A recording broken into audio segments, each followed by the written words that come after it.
दहशत काय काय वरचं सरकार आल्यावर इथलं सरकार इथल्या त्या दहशतीमध्ये जे लोकांना काय काय झालं त्याच्यामुळे विधानसभेला थोडंफार आम्ही मायनस झालो।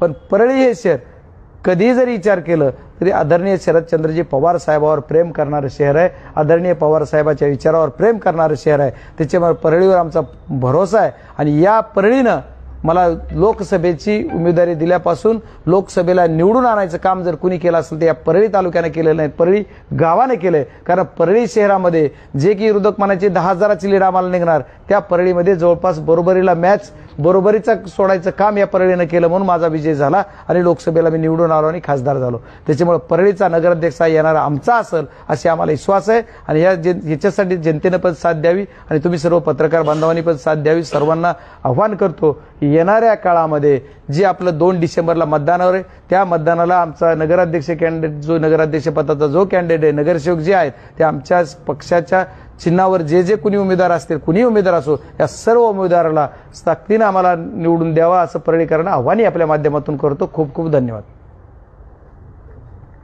माझं निवेदन संपलं। आघाडीत बिघाडी झाली आहे, काँग्रेस बाहेर पडलेला आहे, नाही आघाडीत बिघाडी नाहीये। बघा प्रत्येक स्थानिक स्वराज्य संस्था हा विषय छोटा छोटा आहे, त्याच्यामुळे आमच्या आघाडीत बिघाडी झाली असे म्हणण्यापेक्षा सगळ्या गोष्टी तुम्ही बघा चहूकडे ज्या त्या कार्यकर्त्याला न्याय देणं ज्या त्या पक्षाचं काम आहे। त्याच्यामुळे मला खासदार म्हणून सुद्धा इथं प्रमुख म्हणून काम करत असताना जिम्मेदारी की माझ्या जीवाभावाच्या सर्व लोकांनी साथ दिली, पक्ष टिकवतायत त्यांना उभं केलं पाहिजे, त्यांना साथ दिली पाहिजे म्हणून आम्ही ह्या पद्धतीने करतो। मैत्रीपूर्ण लढतील ना, त्याला काय जरी समजा कोणी लढत असतील, कोणी काँग्रेस बाहेर पडला असतं तर शिवसेनेचे आमचं फायनल झालेले जवळपास शिवसेना आम्ही पण एकत्र आहोत। त्याच्यामुळे हा विषय नाही उबाटा गट, नाही तर परत तुम्ही आणखी वेगळा अर्थ लावाल। त्याच्यामुळे पुन्हा परळीत बोलताना पण विचार करून बोलावं लागतं। त्याच्यामुळे आमचं जवळपास झालंय पण ती याद्या त्याच्यामुळे तर आम्ही फक्त आमची प्राथमिक आम्ही तीनच नगरसेवकाचे जाहीर केलेलं आहे, कारण त्या ह्याच्यात नको व्हायला म्हणून। नाही तर आमचं आज आता तुम्हाला इथं बोलवलं आणि मला यायला उशीर झाला, त्यांची आमची बैठक चालू आहे त्याचे जवळपास होईल, पण आता त्याच्यामुळे मी तुम्हाला वेळेवर यायचं म्हणून आपल्याकडे अगोदर आलो। त्यांची बैठक आता आम्ही घेणार आहे, त्याचे फायनल करून मी जायच्या अगोदर एखाद्या वेळेस ते पण फायनल करून जाऊ। ही परंपरा आम्ही बघत आलेलो आहोत, लोकसभेला देखील विधानसभेला देखील आणि आता देखील, की दुसऱ्या पक्षातून उमेदवार येतो आणि येतो इथलं पक्ष संघटनेमध्ये दुसरं कोणी तुल्यबळ नाही हे बघा राजकारणामध्ये प्रत्येक गोष्टीचा तुम्ही विचार करा बारकाईनं।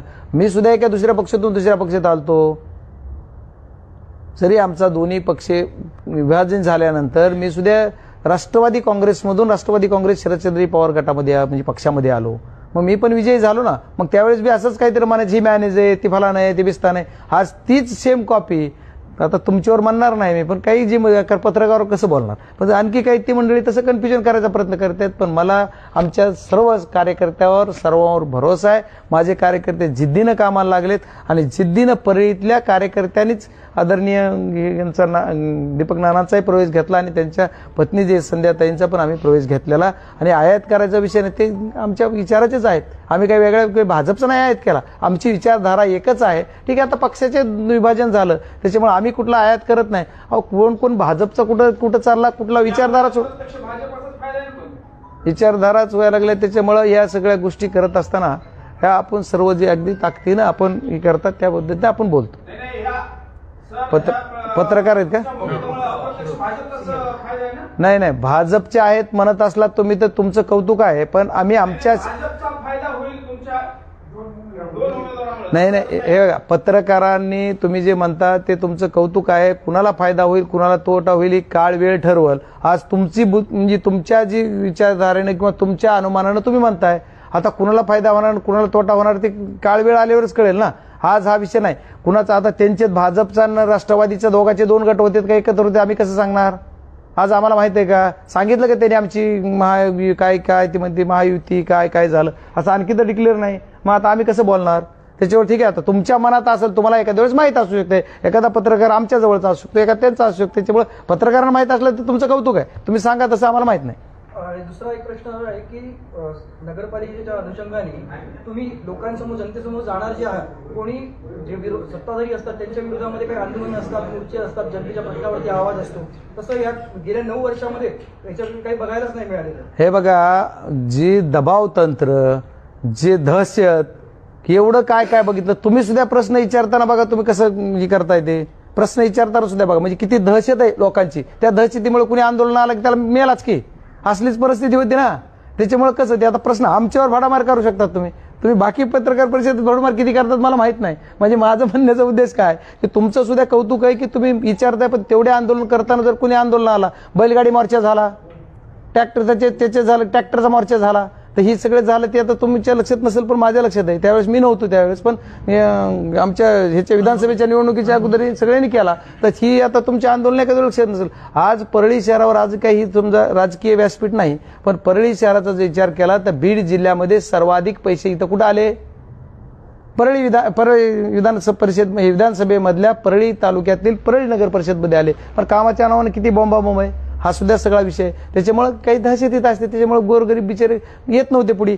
कुणी आधार बी नव्हता ना. आमचे दात ना फिर्याद मी खासदार असं सुद्धा ऐकलं जात नाही की सत्य बाजू सुद्धा. त्याच्यामुळे दहशतीमुळे नसेल झाला. इथून पुढच्या काळात खासदार म्हणजे 1-1.5 वर्षापासून मी बऱ्यापैकी मोटिवेट केलेलं आहे.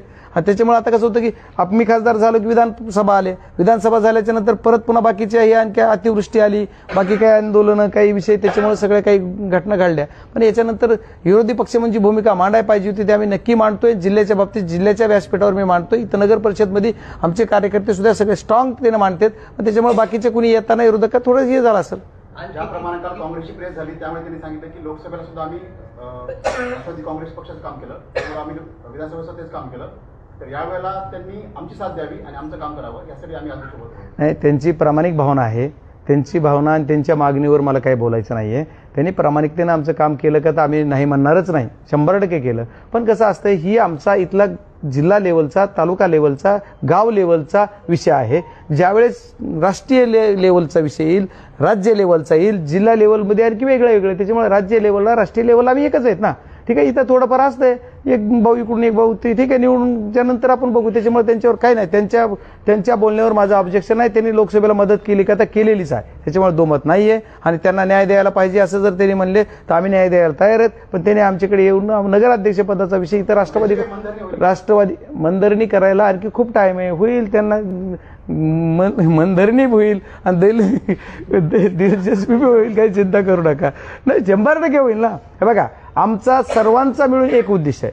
त्या जे आता काँग्रेसची जी काही मंडळी आहे ती जिल्हा लेवलचे, राष्ट्रीय लेवलचे किंवा राज्य लेवलचे, या नेतृत्वाला पण आम्ही बोलू. आमची लढाई एका वेगळ्या माणसाची आहे, वेगळ्या पक्षाची आहे. त्याच्यामुळे ही आमचे समविचारी लोक आहेत, त्यांना आम्ही 100% एकत्र घेऊन लढू. ठीक आहे, आम्ही 2 पाऊल मागे येऊ, ती 2 पाऊल मागे येतील, आम्ही ती बघू.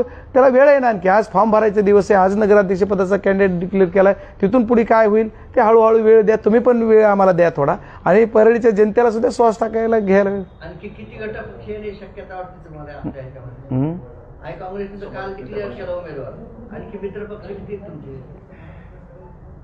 नाही, मित्रपक्ष भरपूर आहेत. डिक्लेअर काय झाले? नाही, आता मला माहित नाही ना की कुणाचं. आता मी कसं सांगू शकतो आणखी? आता अंदाज जर तुम्ही मला म्हणलात की आता इथं काय होईल तर मी कसं सांगू शकतो? नाही, ते बघा, माझं म्हणणं आहे की काँग्रेस पक्षाने डिक्लेअर केलेलं आहे म्हणलात तुम्ही, तर ठीक आहे, केलंय. आता आम्ही म्हणतोय की आम्ही सर्वजण महाविकास आघाडी म्हणून काँग्रेस सोडता बाकी सगळे एकत्र यायचा प्रयत्न करतोय. आम्ही सर्वांना काही थोडंफार जे काय आमच्यावर लोकसभेला, विधानसभेला जे पक्ष बरोबर होते त्यांना विचारात घेऊन, कुणी जागाच मागते असं नाही, बाकीचे काही लोक जागा न मागताय बरोबर राहणार आहेत ना. पण तुम्हाला सुद्धा आनंद पाहिजे की आम्ही फाईट आउट करतोय, असं माझं म्हणणं आहे. बाबा, तुम्ही फाईट आउट करताय, निश्चितच चांगली बाब आहे जनतेसाठी.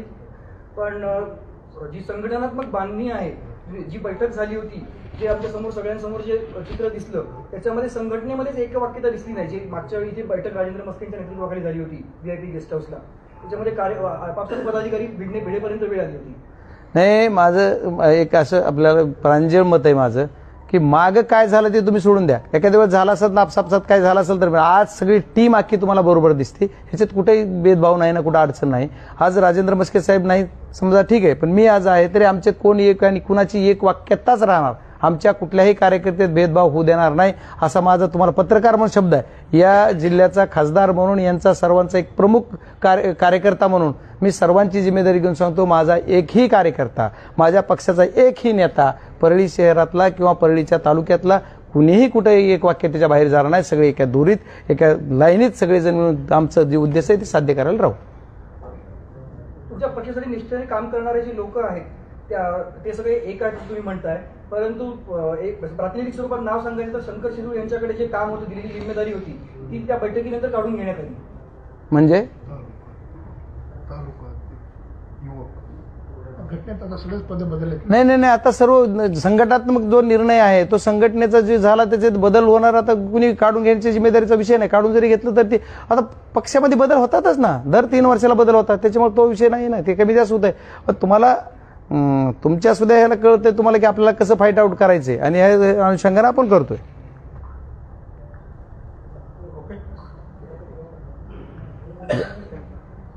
ओके. देश विदेशातील प्रत्येक घडामोडींचे लाईव्ह अपडेट मिळवण्यासाठी आता साम टीव्हीच्या सर्व सोशल मीडिया प्लॅटफॉर्मला लाईक, फॉलो आणि सबस्क्राईब करा. तसंच सर्व नोटिफिकेशनसाठी बेल आयकॉन प्रेस करायला विसरू नका.